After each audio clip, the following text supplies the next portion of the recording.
good morning. හෙන්දිරික්කග ගහ පිරෙන්න ලස්සන්ට මල් හැදිලා. පැත්තම හරිම සුවඳයි. මේ බලන්න.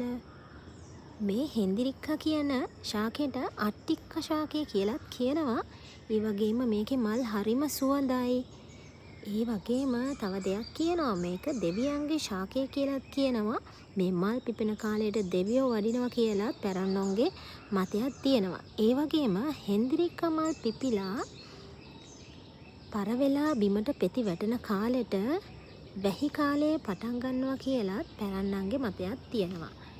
ඒ වගේම හෙන්දිරික්කා ගහක් තියෙන ගෙදරක දරුවන්ට අධ්‍යාපනය හොඳට ලැබීමේ හැකියාව ලැබෙන බවටත් පැරණන්ගේ මතයක් තියෙනවා.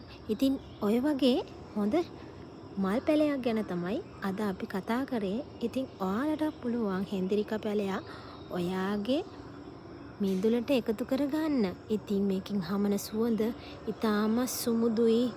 ඒ වගේම හරිම ප්‍රියමනාප සුවඳක් තමයි අපිට මේ මල් ගහෙන් ලැබෙන්නේ. ඉතින් උදේට බුදුන් පුදන්නත් අපිට මේ විදිහට මල් ටිකක් නෙලා ගන්නත් පුළුවන් නේ.